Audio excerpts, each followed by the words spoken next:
ভাইয়ার সঙ্গে যখন এর আগেও আমি অ্যাক্টিং করেছিলাম এবং ভাইয়ার সঙ্গে খুবই ছোট একটা পার্ট আমি অংশগ্রহণ করেছিলাম সেই নাটকটাতে, এবং ইটস বিকাম ভাইরাল কিন্তু এত বছর পরে এসে। সো আমরা কি করি, আমরা যখন একটা গাছ বুনি, সেটাতে পানি দেই, সেটাকে যত্ন করি, তারপরে একসঙ্গে সেটার ফল খাই। এক্স্যাক্টলি সেমটা আমাদের জীবনেও হয়।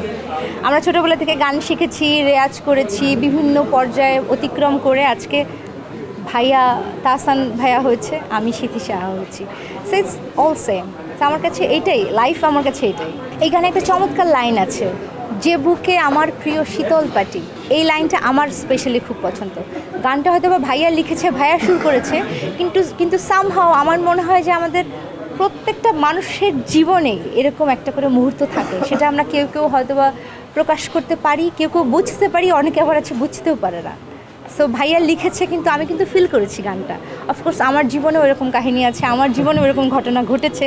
একজন লিখলেও অনুভূতিটা কিন্তু আমার মনে হয় অনেকেরই সমান, বা আমাদের সবার ক্ষেত্রে এক। এটা আমাদের ইন্ডাস্ট্রিতে না, আমার মনে হয় পৃথিবীর সব জায়গায় একজন হিট আর্টিস্টকে সবাই চায় তার একটা গান হিট হোক, বা তার সিনেমা বা তার কাজ ব্যবসা সফল হোক। সাপোজ একজনের একটা গান যদি হিট হয়ে যায়, অবশ্যই আপনি চাইবেন যে তাকেই আমার সিনেমাতে গান করাবো। কিন্তু ওই যে আমি একটু আগে বলছিলাম, একটা সিনেমা বা একটা প্রজেক্টে 5টা গান থাকলে 5টা শিল্পী যদি সেই গান করে, তাহলে সেটা ইট need to B promoted in a same way, যেটা আমাদের দেশে হয় না।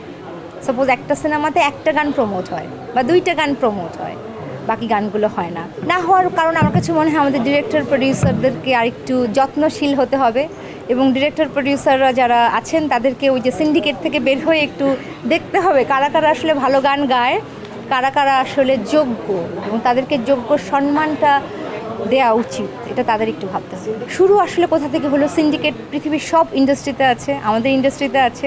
শুরু কোথাও না কোথাও থেকে হয়েছে, শেষ আসলে কিভাবে হবে আমি এটা জানি না। ডেফিনেটলি প্রত্যেক বছরই কয়েকবার করে পড়ি আমি। হ্যাঁ, আমার সাথে হয়েছে, এতটুকুই জানেন। আমি গিয়েছি, আমার গান বাদ দিয়ে তারপর আরেকজনকে দিয়ে গাওয়ানো হয়েছে, এরকমও হয়েছে। না, সেই সিনেমার গানের পারিশ্রমিক আমি আজ পর্যন্ত পাইনি।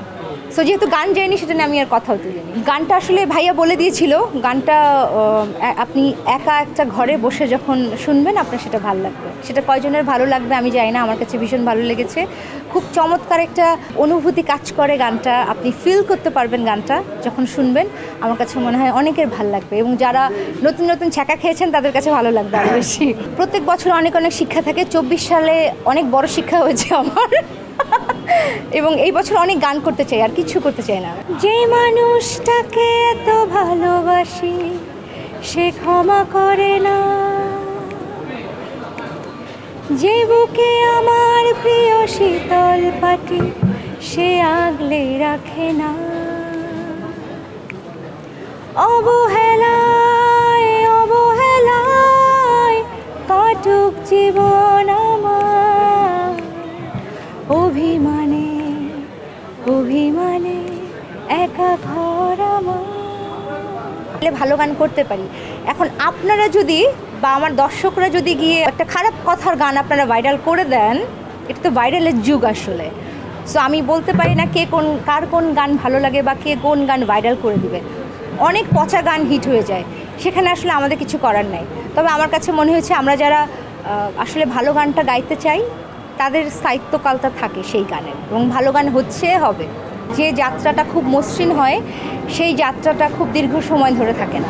অনেকগুলো গান রয়েছে যে গানগুলো আসলে রিলিজের অপেক্ষায় রয়েছে, এর মধ্যেই সবগুলো গান আপনারা দেখতে পাবেন। সেটা একটা রয়েছে শাফকাত আমানত আলীর সঙ্গে, পাকিস্তানের খুব গুণী শিল্পী, এবং আরেকটা রয়েছে আমাদের ইন্ডিয়ার সেলিম মার্চেন্ট, সাজিদ ভাইয়েরই সুর করা একটি গান, তার সঙ্গে গিয়েছি বাংলা গান, সেটা রিলিজ হবে। আমাদের দেশের আরেকজন খুব hip hop artist master D, তার সঙ্গে একটি গান আসবে খুব তাড়াতাড়ি। সো এই সব গানগুলো পাইপলাইনে রয়েছে, একটার পর একটা রিলিজ হবে। আছি আমি এখন, আপনারা এখন থেকে নিয়মিত আমার গান শুনতে পারবেন।